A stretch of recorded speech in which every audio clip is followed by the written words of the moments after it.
नमस्ते। आपका बहुत-बहुत स्वागत है अपने चैनल यूजीसी नेट साहित्य दर्पण में।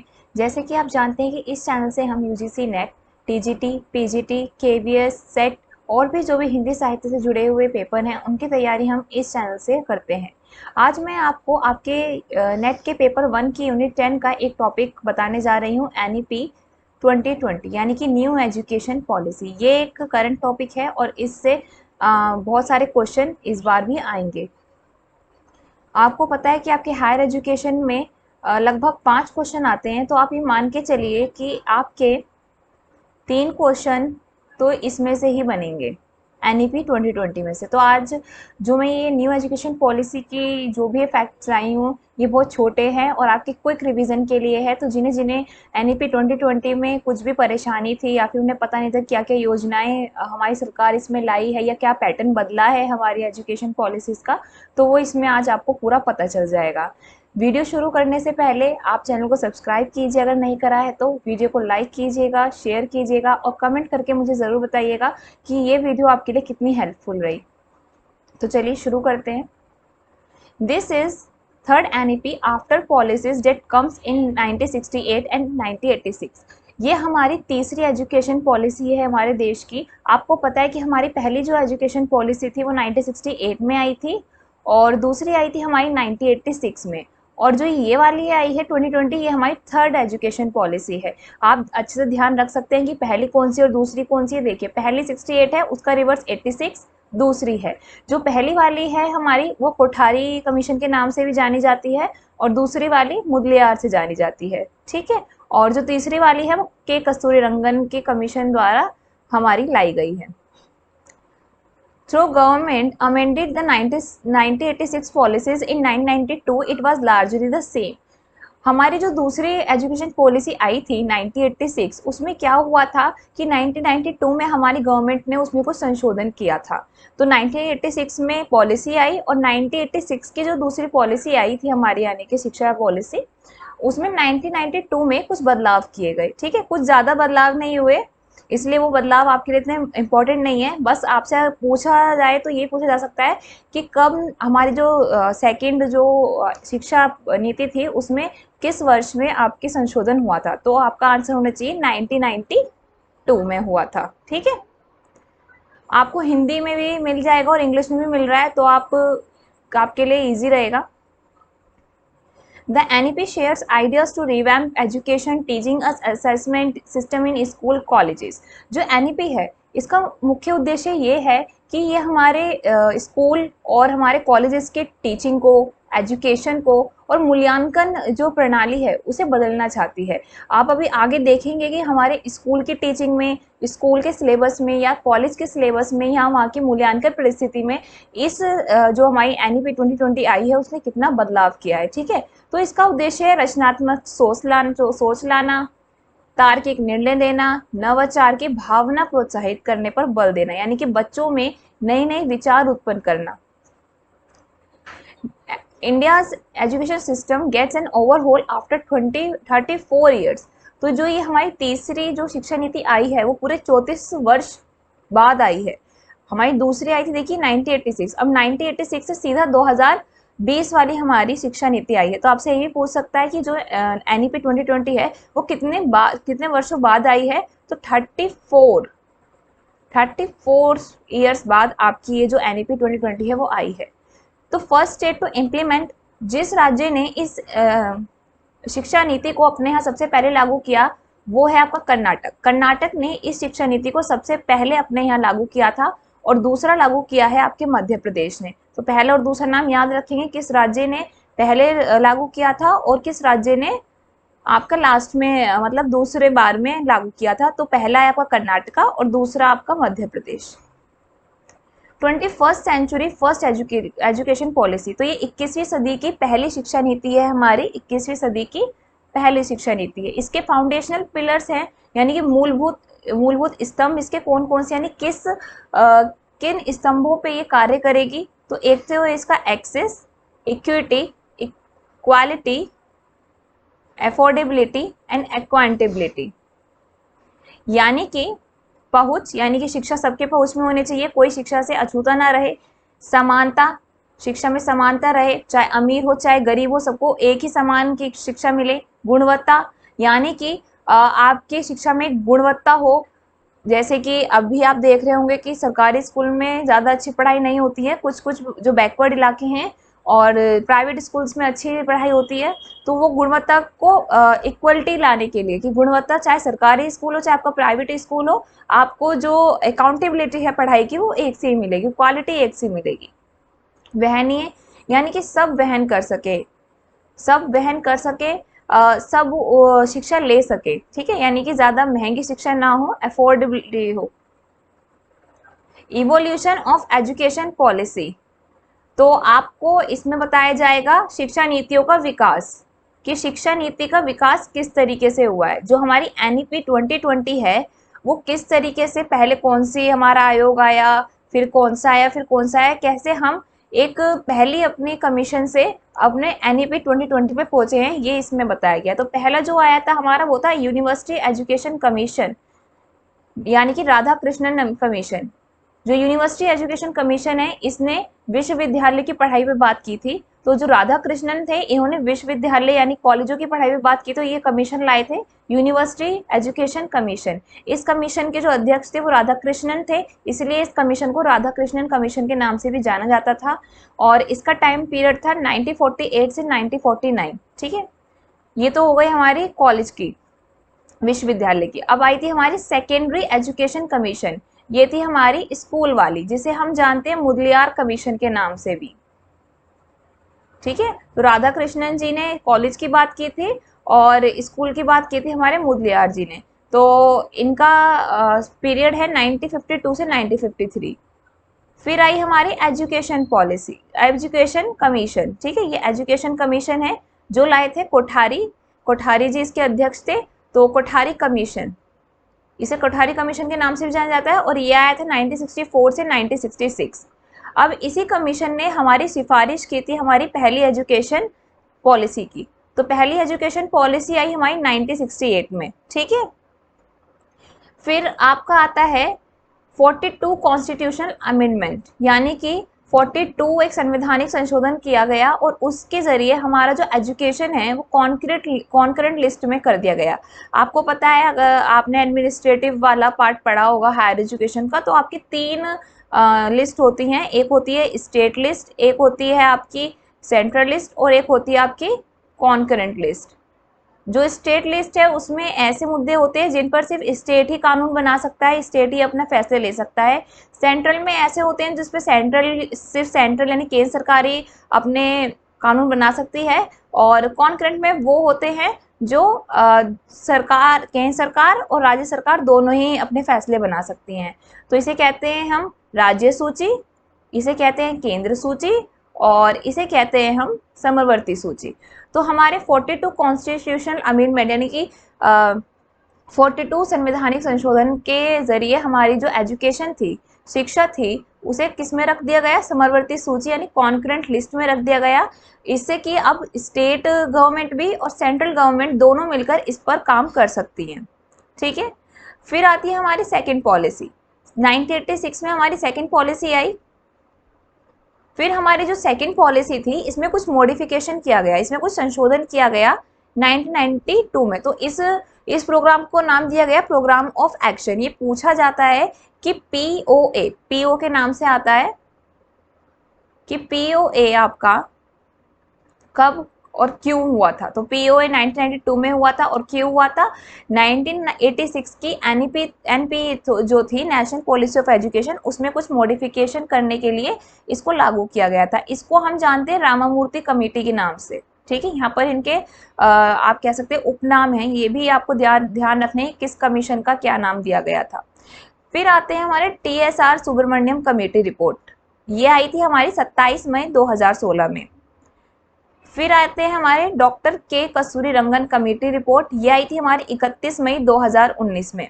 अब मैं आपको ये बताऊं कि इन्हीं की सिफारिश से हमारी के कस्तूरी रंगन कमेटी रिपोर्ट की सिफारिश से हमारी न्यू एजुकेशन पॉलिसी 2020 आई है। पहले ये जो 2020 हमारी पॉलिसी है वो आ रही थी TSR सुब्रमण्यम जी के यहाँ से, लेकिन वो बीच में ही क्यों रुक गई, क्योंकि TSR सुब्रमण्यम जी की डेथ हो गई। फिर 2016 ना में ये कमेटी बंद हो गई, इनकी डेथ हो गई। फिर ये कमेटी फिर से रिन्यू बनी 2019 में, और इसके अध्यक्ष कौन रहे हमारे, डॉक्टर के कस्तूरी रंगन। ठीक है, इसरो के पूर्व वैज्ञानिक और अध्यक्ष रह चुके हैं हमारे डॉक्टर के कस्तूरी रंगन। इनकी सिफारिश से हमारी अब तीसरी जो है, ये तीसरी एजुकेशन पॉलिसी हमारी आई, न्यू एजुकेशन पॉलिसी 2020 NEP। ठीक है, जो हमारा न्यू NCF है, यानी कि NCF नेशनल करिकुलर फ्रेमवर्क 2022, इस कमेटी के चेयरमैन भी हमारे के कस्तूरी रंगन है। इस NCF का क्या काम है, आपके करिकुलम का फ्रेमवर्क सेट करना है, यानी कि बच्चे क्या पढ़ेंगे, कौन सी क्लास के बच्चे किन किताबों को पढ़ेंगे, किन किताबों में भी किन टॉपिक को पढ़ेंगे, उस करिकुलर का फ्रेमवर्क तैयार करना इस कमेटी का काम है। तो इसके जो चेयरमैन है वो है हमारे के कस्तूरी रंगन। ठीक है, आपको समझ में आया कि हमने शुरुआत की थी 1948 से, जब हमारा देश आज़ाद हुआ था, और देश आज़ाद होते ही राधा कृष्णन जी ने कॉलेज यानी कि यूनिवर्सिटी विश्वविद्यालय के एजुकेशन की बात की थी, और वहां से चलते चलते हम कैसे अपनी न्यू एजुकेशन पॉलिसी पे पहुंचे। तो ये एक यात्रा की तरह है, यात्रा करके हम अपने यहाँ आ गए जहाँ पर अभी हम खड़े हैं। आगे बात करते हैं, तो राइट ऑफ एजुकेशन एक्ट और the right of children to free and compulsory education act, ये एक एक्ट है जिसमें ये कहा गया कि सबको पढ़ने का अधिकार है। एज ग्रुप 6 to 14 ईयर्स के जो बच्चे हैं, यानी कि आप देख ले 6 to 14 ईयर, यानी कि फर्स्ट से लेकर 9 तक के जितने भी बच्चे हैं उन्हें पढ़ने का अधिकार है, फ्री और कंपलसरी, यानी कि इनकी जो शिक्षा है वो अनिवार्य है और मुफ्त होगी। और ये कब लागू हुआ था, 1 अप्रैल 2018 को ये जो है एक्ट वो लागू हुआ था। एक्ट का नाम था राइट ऑफ एजुकेशन एक्ट और the right of children to free and compulsory education act. ठीक है, 2 नाम हैं इसके, आप याद कर लेना। आगे देखते हैं, तो आगे क्या है, NEP 2020 calls for setting up of a national mission of foundational literacy and numeracy NFLN। तो आपको यहाँ पर ये जो दिया गया है NFLN, इसकी फुल फॉर्म भी याद रखनी है, क्योंकि फुल फॉर्म भी आ जाती है, कभी मैचिंग में आ जाती है फुल फॉर्म, और कभी एजर्शन रीजन वाले क्वेश्चनों में फुल फॉर्म आ जाती है ना, स्टेटमेंट वाले क्वेश्चनों में फुल फॉर्म आ जाती है। तो आपको फुल फॉर्म जरूरी याद रखनी है, हायर एजुकेशन के पार्ट में और ICT के पार्ट में भी। ठीक है, तो जो 1920 हमारी NEP थी, इसने क्या सेट किया है, इसने सेट किया है national mission of foundational literacy and numeracy. इसका क्या काम है, इसका काम ये है कि जो 3rd क्लास तक के बच्चे हैं उनमें एक बेसिक लिटरेसी और न्यूमरेसी की एक अटेंशन पावर आ जाए, यानी कि सोचने समझने की क्षमता आ जाए, वो पढ़ना सीख सके। 3rd क्लास तक के बच्चे को पढ़ना आ सके और नंबरे से आ सके, यानी कि एक संख्यात्मक ज्ञान आ सके, वो प्लस माइनस टेबल गिनती उसे सब आ जाए क्लास 3rd तक। तो ये प्रोग्राम उन बच्चों के लिए। ऐसा ही सेम एक प्रोग्राम पहले भी चल चुका है जिसका नाम था निपुण। ठीक है, निपुण पहले था, और अब आपका इस NEP 2020 के उसमें NMFLN किया गया है। हिंदी में इसका नाम क्या है, हिंदी में इसका नाम है बुनियादी साक्षरता और संख्यात्मक ज्ञान प्राप्त करने हेतु इस मिशन। ठीक है, तो ये इसका नाम है, ये रहा नाम, बुनियादी साक्षरता और संख्यात्मक ज्ञान। ठीक है, ये इसका नाम है हिंदी में। तो 3rd क्लास तक के बच्चों को 2025 तक, कब तक, 2025 तक इनका उद्देश्य है कि 3rd क्लास तक के बच्चे को 2025 तक, सभी बच्चों को जो 3rd क्लास में हैं, 3rd क्लास तक उनको एक पढ़ने लिखने का अच्छे से आ जाए, और मैथ्स में यानी कि नंबरों के ज्ञान उन्हें हो जाए। ठीक है, फिर आगे चलते हैं, तो NEP set national curricular and pedagogical framework for early childhood care and education. तो ये है हमारी NCPFECCE, ये रही इसकी full form, national curricular and pedagogical framework for early childhood care and education by NCERT। और मैं ये बता दूं, जो आपका ये है NFLN, ये किया गया है आपका MHRD ने लागू किया था, और जो अब करंट में MOE है। आपको पता है कि MHRD का नाम बदल के अब क्या हो गया, MOE, यानी कि मिनिस्ट्री ऑफ एजुकेशन। ये भी इम्पोर्टेंट है। 2020 में ये क्वेश्चन पूछा गया था कि MHRD का नाम बदल के अब क्या कर दिया गया है, 2020 में आया था। और जो ये आपका NCP FECCE है, ये किया गया है NCERT का, NCERT ने किया है। NCERT का एम क्या है इसे लेकर? NCERT का एम है to facilitate optimum development of the child full potential and lay the foundation for all round development and life long learning. इसका उद्देश्य ये है कि 3 से 6 वर्ष के जो बच्चे हैं, जो प्रे स्कूल में हैं या आंगनवाड़ी जाते हैं, प्लेवे में जाते हैं, नर्सरी में हैं, तो वहीं से बच्चों में एक ऐसा फ्रेमवर्क, एक ऐसी चाइल्डहुड केयर एजुकेशन शुरू कर दी जाए कि बच्चा अपने आगे की जो लाइफ है उसे सेट कर पाए पढ़ाई के लिए। ठीक है, आपने देखा होगा आंगनवाड़ी में, प्लेवे में या प्री नर्सरी जो क्लासेस होती हैं, इसमें खेल खेल में बहुत कुछ सिखा दिया जाता है बच्चों को, यानी कि यहाँ से ही बच्चे का जो लेवल है वो अप होना शुरू हो जाता है। इससे क्या होता है कि जब वो फर्स्ट में आते हैं तब तक वो बहुत कुछ सीख चुके होते हैं, उनका एक एजुकेशन लेवल डेवलप होने लगता है। ठीक है, तो यही इसका एम था। हिंदी में भी देख लीजिए, 3 वर्ष से 6 वर्ष की आयु के बच्चों के लिए आंगनवाड़ी, बालिका वाटिका, प्री स्कूल के माध्यम से मुफ्त, सुरक्षित और गुणवत्तापूर्ण प्रारंभिक बाल्यावस्था देखभाल और शिक्षा की उपलब्धता सुनिश्चित करना। ठीक है, तो इसकी भी आप ये फुल फॉर्म याद कर लेना। आगे आता है हमारा न्यू एकेडमिक सेशन।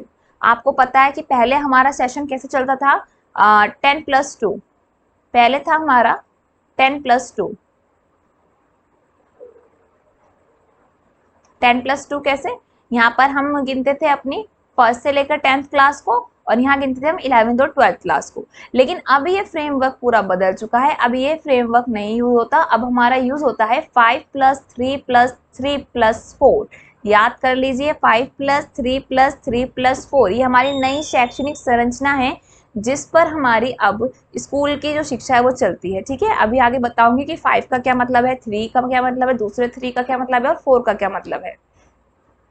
तो new pedagogical and curricular structure of school education 5+3+3+4, 3 years in anganwadi pre school and 12 years in school. ठीक है, तो यहाँ पर जो ये 3 साल हैं वो तो आपके आंगनवाड़ी और प्री स्कूल यानी नर्सरी में, आंगनवाड़ी में चले जाते हैं बच्चे के, और जो 12 साल हैं वो स्कूल। तो ये जो हमारा नया जो करिकुलर है वो यही बात बताने के लिए आया है कि 3 साल आपको कैसे आंगनवाड़ी में अपने बच्चे को भेजना है और बाकी 12 साल आपको कैसे अपने बच्चे को पढ़ाई करानी है। ठीक है, तो इसमें जो क्वेश्चन है वो स्टेजेस से बनते हैं, इनके स्टेजेस भी हैं हमारे, जो ये नई शैक्षणिक व्यवस्था है इसके स्टेजेस है, इसके 4 स्टेजेस हैं आपके।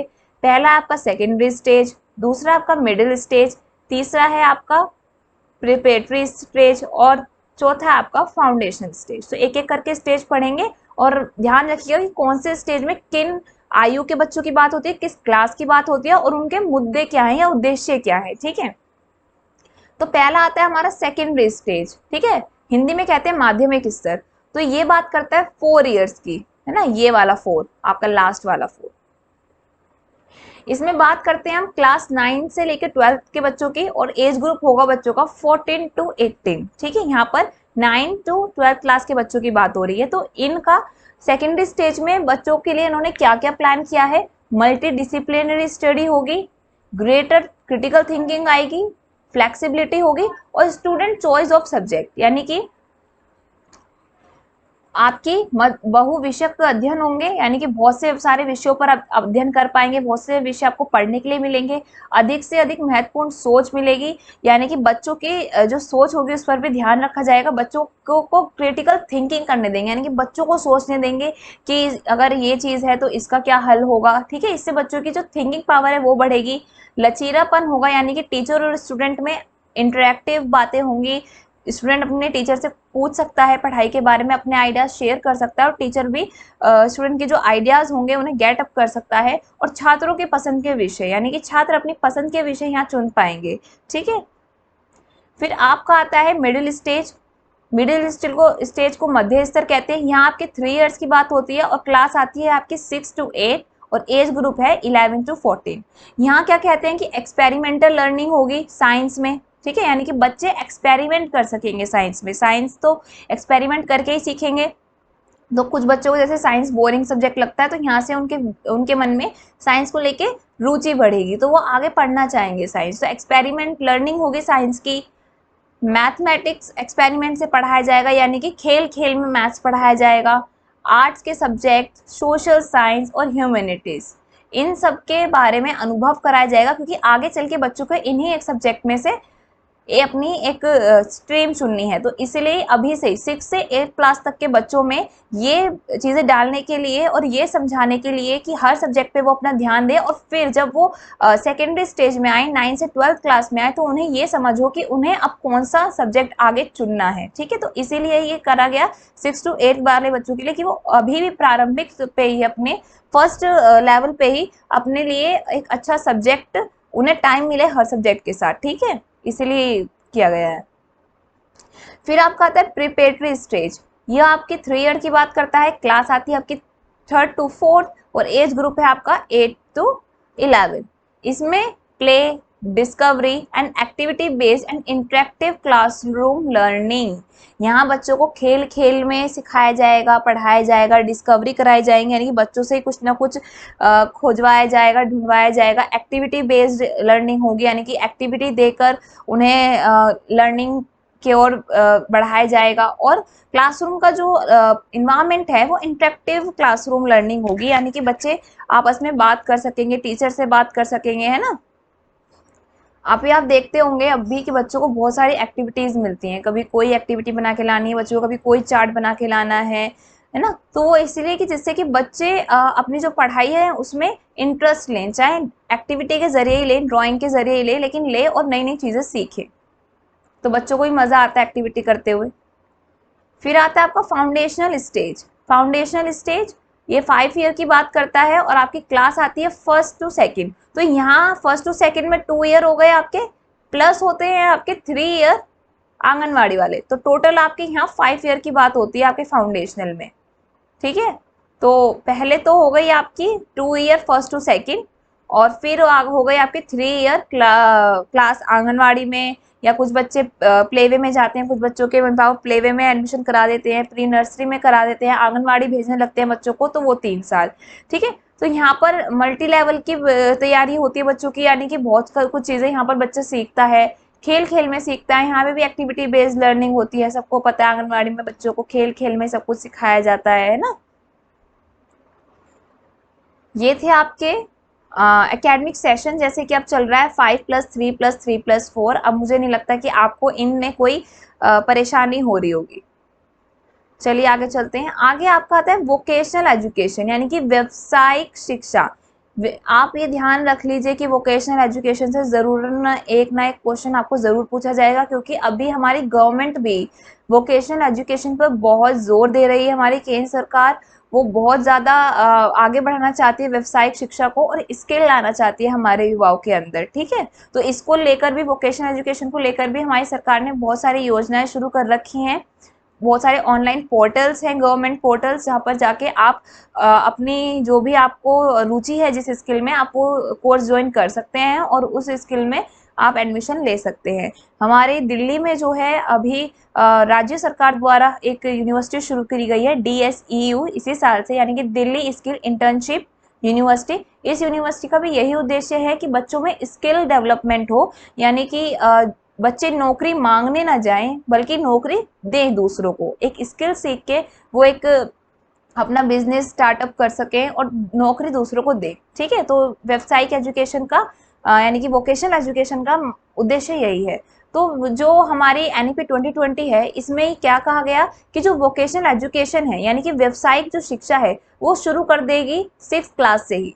यानी कि 6th क्लास के बच्चे जब 6th क्लास में आएंगे, तब से उन्हें वोकेशनल एजुकेशन देना प्रारंभ कर दिया जाएगा, और साथ में इंटर्नशिप भी दी जाएगी, यानी कि वो बच्चे काम भी करेंगे और उस काम का उन्हें कुछ ना कुछ फल भी मिलेगा।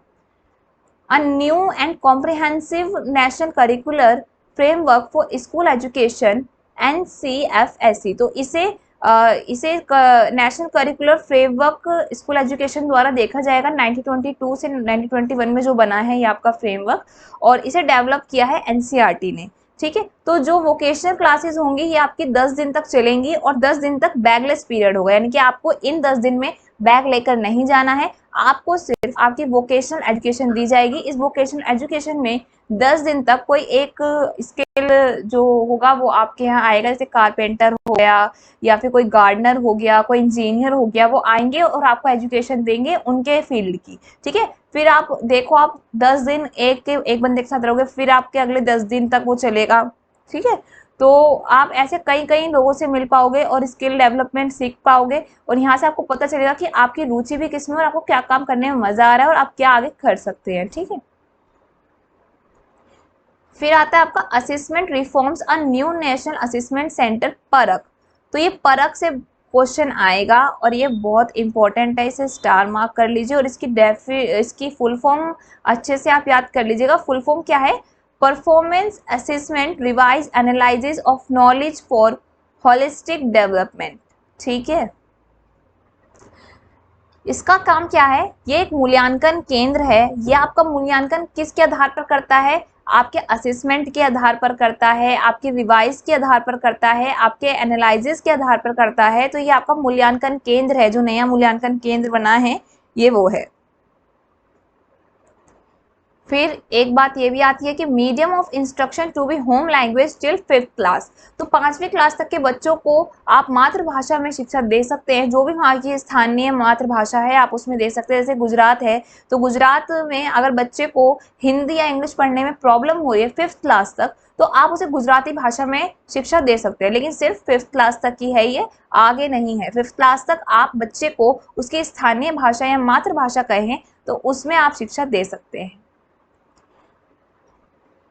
आप जानते हैं GER यानी कि ग्रोस इनरोलमेंट रेशियो। तो ग्रोस इनरोलमेंट रेशियो इस NEP के द्वारा ये रखा गया है कि हमें 2030 तक अपना जो ग्रोस इनरोलमेंट रेशियो है स्कूल का वो 100% करना है। ये स्कूल का है। और 2030 तक कितना करना है? 100% करना है ग्रोस इनरोलमेंट रेशियो। इससे क्वेश्चन आ सकता है कि जो GR है वो किस वर्ष तक कितना या फिर क्या एम रखा है सरकार ने। तो 2030 तक 100% स्कूल का GR रखने का हमारा उद्देश्य है। फिर सबसे इम्पोर्टेंट, ये भी इम्पोर्टेंट है, टेक्नोलॉजी इन एजुकेशन। NEP ने बहुत काम किया है डिजिटलाइजेशन पे, हमारी एजुकेशन पर। शिक्षा में तकनीक का उपयोग, अब तो आप जानते हैं कि हमारी शिक्षा में ज़्यादातर तकनीक का उपयोग हो रहा है। जब से कोरोना यहाँ आया है, ऑनलाइन क्लासेस होनी शुरू हो गई, ऑनलाइन वर्क शुरू हो गया, कंटेंट आना शुरू हो गया। बच्चे के पास बुक्स बच्चे कम ही पढ़ते हैं, अब ऑनलाइन ज़्यादा पढ़ना पसंद करते हैं, PDF से पढ़ते थे, ठीक है। तो शिक्षा में तकनीक का क्या उपयोग है? तो टीचिंग में, लर्निंग में, असेसमेंट में हम टेक्नोलॉजी का यूज़ कर सकते हैं। यानी कि शिक्षण में, पढ़ाने में, सिखाने में और मूल्यांकन करने में हम टेक्नोलॉजी का यूज़ कर सकते हैं। एडमिनिस्ट्रेशन एंड मैनेजमेंट भी करता है टेक्नोलॉजी का इस्तेमाल आपकी शिक्षा नीति में। एजुकेशन प्लानिंग में भी हम टेक्नोलॉजी का यूज़ कर सकते हैं। डिजिटल इंडिया कैंपेन भी चला है हमारे यहाँ। रेगुलेशन भी पब्लिक डिस्क्लोजर से टेक्नोलॉजी के द्वारा हम कर सकते हैं। और ये कुछ फोरम है हमारे नेशनल एजुकेशन टेक्नोलॉजी के, कुछ फोरम है ये NETF, आप इसकी भी डेफिनेशन याद कीजिए। ये वो फोरम है जो हमारी एजुकेशन से रिलेटेड है, टेक्नोलॉजी फोरम। तो उसमें क्या है? MOOCs को सब जानते हैं। और MOOCs में क्या आता है आपका? स्वयं और स्वयं Prabha.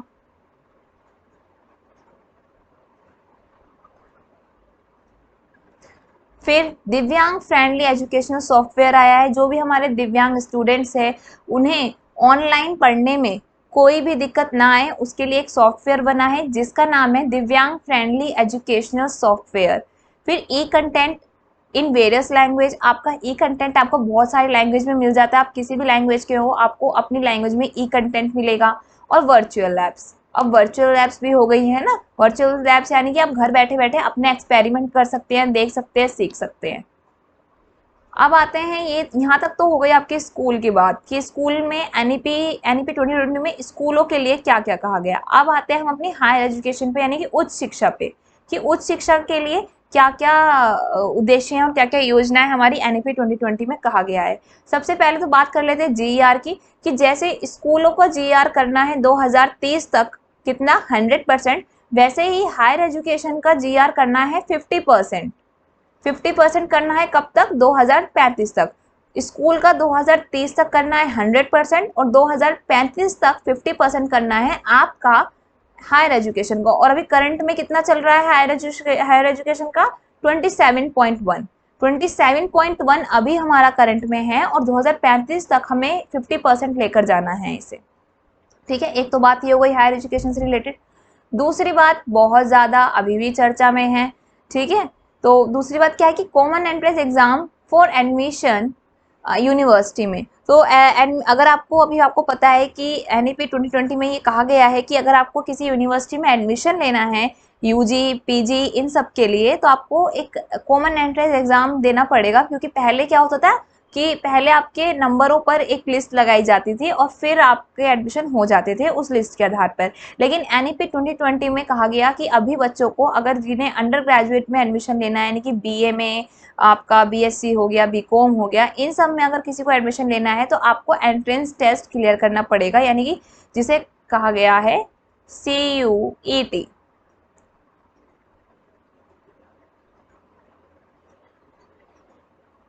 Common university eligibility test, ठीक है जी। तो आपको पता है कि और कंडक्ट कौन कराएगा, कंडक्ट कराएगा हमारा NTA। तो आपको पता है जैसे कि अभी CUT के ऊपर बहुत बवाल मचा है। अभी कुछ बच्चों का CUT का एग्ज़ाम था, तो वो 1000 कुछ सेंटर्स थे, तो 1000 सेंटर में से कुछ 100 सेंटर्स पे वो एग्ज़ाम कैंसिल हो गया। पेपर आया ही नहीं, सर्वर डाउन के कारण उनका पेपर कैंसिल कर दिया गया और बच्चों ने वहाँ बहुत हंगामा मचाया। NTA का एग्ज़ाम सेंटर पे तोड़ फोड़ कर दी, जो कि थोड़ा बच्चों का गुस्सा भी था क्योंकि बहुत बड़ी हमारी संस्था है NTA और उनका पूरा पूरा जवाबदेही बनती है। क्योंकि एक तो इतनी बड़ी संस्था है, हमारे केंद्र सरकार ने जो भी मेन एग्जाम्स हैं हमारे से, नेट का है, CUT है, और भी बहुत एग्जाम है जो हमारे NTA कंडक्ट कराता है, नीट है हमारा, JEE है हमारा जो NTA कंडक्ट कराता है। बहुत बड़े बड़े मेंस एग्जाम हैं और उन्हें कराने के लिए थोड़ी सी परेशानी आ जाती है, तो बच्चों का गुस्सा तो लाजमी भी है। और बहुत दूर दूर से बच्चे आते हैं CUT का पेपर देने, बहुत दूर दूर से आए हुए थे जिस तरीके के न्यूज़ में आ रहा है। तो चलो छोड़ो, हमारा भी तो NTA कराएगा, देखते हैं। अभी तक कोई है नहीं, मतलब अपडेट नहीं है। तो आपका दूसरी बात हो गई कि अब NEP में एक को चीज़ जोड़ दी गई है आपके हायर एजुकेशन के लिए कि आपको देना है पेपर यूनिवर्सिटी के एडमिशन के लिए। फिर एक और है आपका multi entry multi exit option. ये बहुत इंपॉर्टेंट है, ज़रूर पूछा जा सकता है कि बिल्कुल करंट है। क्या है आपका multi entry multi exit option?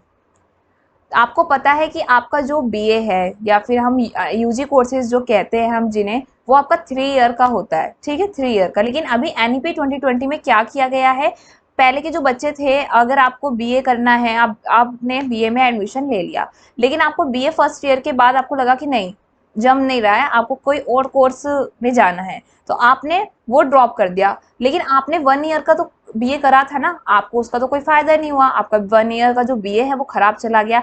लेकिन हमारी NEP 2020 में आपका वो 1 ईयर भी खराब नहीं जाएगा। कैसे कि अगर आप 1 ईयर की BA करते हैं, यानी कि 1 ईयर का UG कोर्स करते हैं, तो आपको एक सर्टिफिकेट दिया जाएगा, ठीक है। सेकेंड ईयर तक करते हैं तो आपको एडवांस डिप्लोमा दिया जाएगा।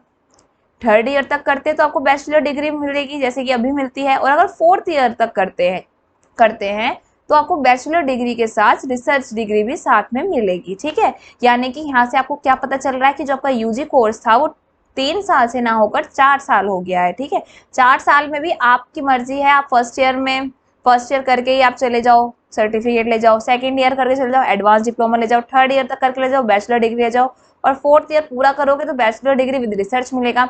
जो ये बैचलर डिग्री विद रिसर्च है, ये मैं आपको बता दूं, ये अमेरिका में का स्टाइल है। अमेरिका में जो UG कोर्सेज होते हैं, इसमें साथ के साथ रिसर्च भी होती है। हम अपनी थीसिस कब लिखते हैं, थीसिस लिखते हैं हम अपनी जब PhD में आते हैं, लेकिन जो अमेरिका के स्टूडेंट्स हैं वो अपनी थीसिस अपने UG प्रोग्राम में ही लिख देते हैं, ठीक है।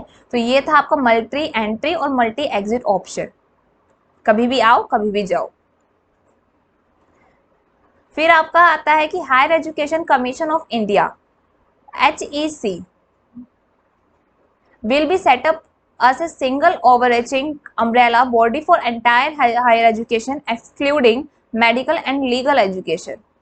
तो जी अभी आपको पता है कि जो आपका विश्वविद्यालय का जो कार्यभार है ये संभालता है हमारा UGC, है ना, UGC संभालता है। लेकिन अभी यूजीसी को रिप्लेस कौन करेगा, एनईपी 2020 में क्या कहा गया है कि यूजीसी को रिप्लेस करेगा आपका HECI, ठीक है, यानी कि higher education commission of India. ये नया एक कमीशन आने वाला है जो यूजीसी को आपका सब्सटीट्यूशन है। तो ये हमारी सारी जो भी हमारी शिक्षाएं हैं, हायर एजुकेशन की जो हमारी सारी शिक्षाएं हैं, उन पर ये काम करेगा। किसे छोड़कर, सिर्फ मेडिकल को छोड़कर और लीगल एजुकेशन को छोड़कर, इन सबको छोड़कर बाकी सबका जो ध्यान है वो कौन रखेगा, आपका हायर एजुकेशन। आगे आपका ऑनलाइन क्रेडिट सिस्टम है ये आपका, यानी कि CBS choice based credit system, ये आपका टीचिंग एप्टीट्यूड में भी है और हायर एजुकेशन भी है। अब ये क्या है, ऑनलाइन क्रेडिट सिस्टम क्या है जी, अगर आप हायर एजुकेशन में जाते हैं, आप पढ़ाई करते हैं कॉलेज में, तो आप जितनी क्लासेस लेंगे, जितनी पढ़ाई करेंगे, उसके आधार पर आपको कुछ क्रेडिट्स मिलेंगे जिसका आपको लाभ मिलेगा। तो ऐसा है कि ये आपके पढ़ाई के तौर पर आपको क्रेडिट्स, कुछ इनाम सरकार देना चाहती है कि कुछ इनाम, आपने अच्छा 1 घंटे की क्लास ली, आपको ये क्रेडिट मिल गए, आपने 2 घंटे की क्लास ली, एक्सपेरिमेंट भी करे हैं, असाइनमेंट भी दिए हैं, तो आपको क्रेडिट मिल गया। और ऐसा नहीं है कि आपने 1 साल तक आपको जो क्रेडिट मिला है आपने बीच में ड्रॉप कर दिया, आप दूसरी यूनिवर्सिटी में जा रहे हो तो आपको फिर से वही क्रेडिट शुरू हो जाएंगे, नहीं, आपने जो पहली यूनिवर्सिटी में जो क्रेडिट कमाए हैं वो आपके दूसरी यूनिवर्सिटी में ट्रांसफर हो जाएंगे। तो ये आपका online credit system CBCS, full form याद रखेंगे, चॉइस बेस्ड क्रेडिट सिस्टम, ठीक है।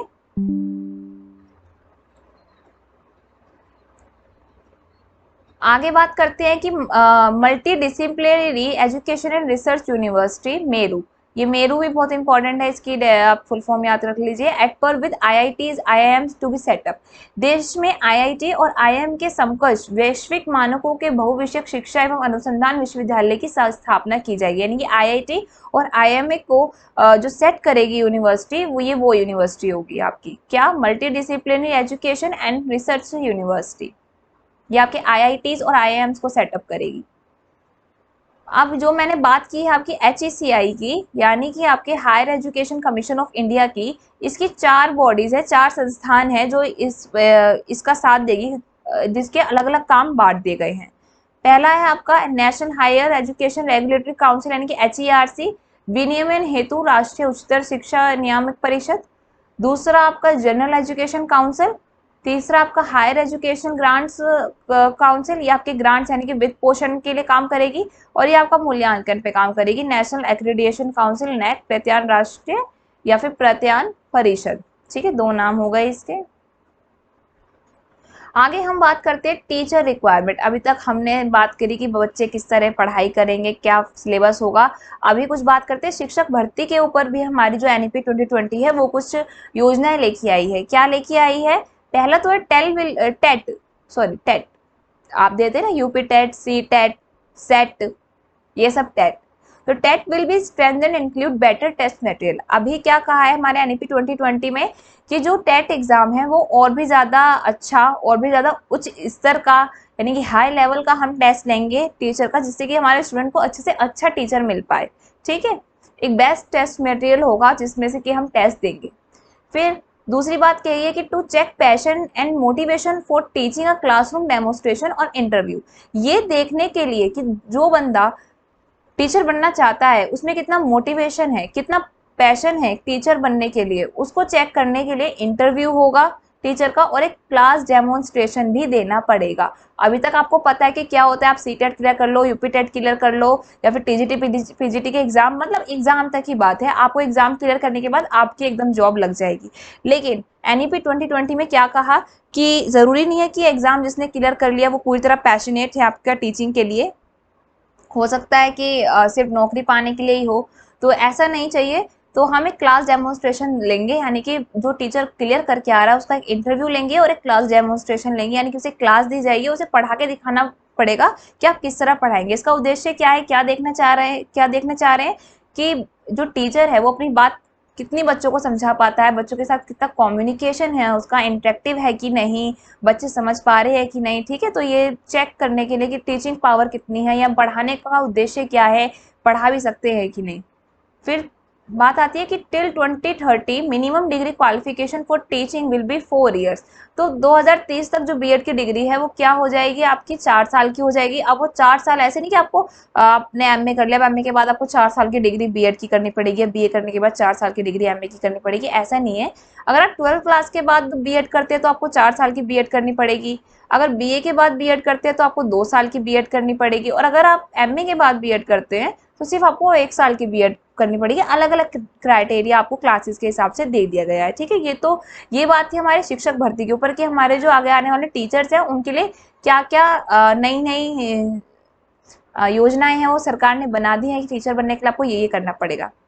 अभी बात कर लेते हैं कि हम अपने एजुकेशन पे खर्च की, ये सब तो कर लिया हमने, अब एजुकेशन पे खर्च भी तो करना पड़ेगा। तो खर्च के लिए क्या है, अभी हम अपने जीडीपी का 4.43% अपनी एजुकेशन पर खर्च कर रहे हैं। लेकिन हमारी एनईपी 2020 में क्या कहा है कि हम अब एनईपी 2020 में कहा है कि अभी हम अपने जीडीपी का 6% अपनी एजुकेशन पे स्पेंड करेंगे, जिससे कि हमारी शिक्षा इस अच्छा हो जाए, हमारा एजुकेशन लेवल बढ़ जाए और जो बच्चे यहाँ की एजुकेशन छोड़ के बाहर जाते हैं वो अपने देश में ही पढ़ाई करें। तो इसलिए हम अपने जीडीपी का 6% अपनी एजुकेशन पर खर्च करेंगे। ये 6% वाला क्राइटेरिया अभी नहीं आया है, आपका जो कोठारी कमीशन आया था उसमें भी जो हमारे कोठारी जी है उन्होंने भी कही थी कि हम अपनी एजुकेशन पर 6% अपने जीडीपी का खर्च करते हैं, तो जिससे कि हमारी एजुकेशन सिस्टम और अच्छा हो जाए। लेकिन उस वक्त उनकी बात किसी ने नहीं मानी। लेकिन अभी एनईपी 2020 में ये कहा गया है कि हमारी जीडीपी का 6% हम अपनी एजुकेशन पे खर्च करेंगे। तो ये था आपका एनईपी 2020। सारे फैक्ट्स, जो भी बातें हैं, जो इम्पोर्टेंट बातें हैं जो पेपर में पूछी जा सकती हैं, आपको सब बताई। अगर आपको ये वीडियो अच्छी लगी हो, आपको समझ में आया हो एनईपी 2020, और मुझे लगता है कि आप अभी आपके एनईपी 2020 को लेकर सारे सवाल खत्म हो गए होंगे, आपको एक अच्छी से रिवाइज हो गया होगा एनईपी, और अभी वीडियो देखते देखते आपको कुछ कुछ चीज़ें आपको याद हो गई होंगी जो मेन थी, क्योंकि बहुत ही ईजी लैंग्वेज में मैंने आपको समझाने की कोशिश की है। तो अगर आपको पसंद आया तो सब्सक्राइब कीजिए, लाइक कीजिए, शेयर कीजिएगा वीडियो को, और कमेंट करके मुझे ज़रूर बताइएगा, ठीक है। और एक और बात, अभी आपके जो पेपर की डेट है वो मतलब डेट तो आपको दे दी गई है, 12, 13, 14 को आपके एग्ज़ाम की डेट दे दी गई थी जुलाई में ही।